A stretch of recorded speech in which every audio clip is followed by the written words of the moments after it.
จัน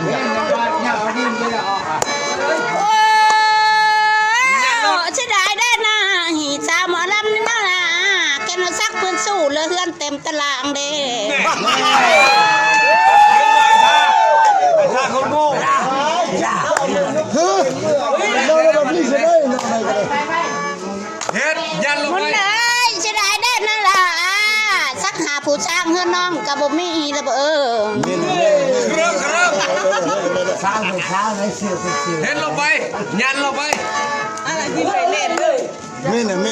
ไปเชื่อโคเชื่อแม่จบเลยแค่มีบราหัวใจมาไม่ได้บราจะตุ้มบ่ได้โอ้โธ่มาบ่อีกไม่จำนี่มีน้ำเนาะนี่ก็นี่4เจ็ด5เจ็ดนี่เนี่ยได้ขึ้นหน่อยยันไอ้เด้ยันผสมคำเว้ายันไอ้เอาเหล้ามาปลูกบ่ล่ะ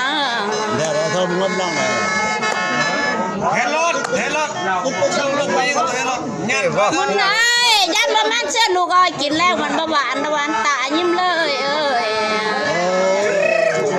เครื่องบอกแล้ว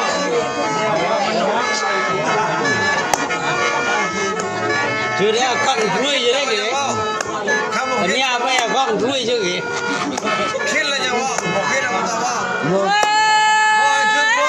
บุญเดินยันไอ้เกี้ยงทั้งนอกทั้งในคือหมักเดือนเสือกินผู้ชายอย่าให้กินผู้ชายเราจะตายต้องนอนน้ำไผ่ไหลแพ้กินผู้ชายผู้ชายมันบุกินเสือช่างเฮ็ด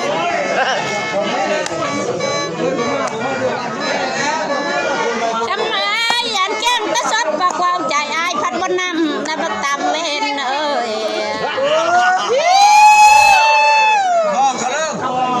มาไปอยากเยอะแล้วไปกำเบ็ดเฮ็ดลงไปยันลงไปเฮ็ดเลยช่วยเสียเป๊ะโอ้นี่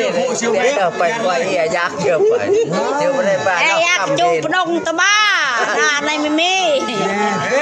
ยันเลยอย่าไปเป๊ะไปช้ายันไปเลยไม่เชื่อผู้เชื่อแม่เฮ้ยไอ้ป้าแม่ลงมาสู่บ่อยดูลูกไส้นอนในอูเวลาใครได้ย้ำเข้าค่าไอ้เดนาให้ละห้องเป๊ะมาได้บ่ก็ได้ยำเลยมันได้ไปได้ใจกระปอนย้อนน้ำให้ลูกกินได้ใส่ให้ละห้องยายมาได้บ่ลูกปอดได้เลือดเฮ็ดบ่ไอ้ท่าเบได้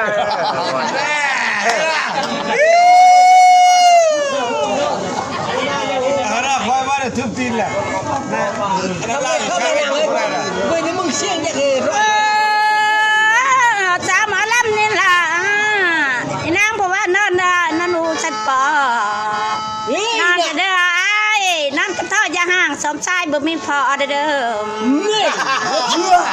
ไม่ได้เลือกเยี่ยมบ้างสักไอ้ท่าไม่พอ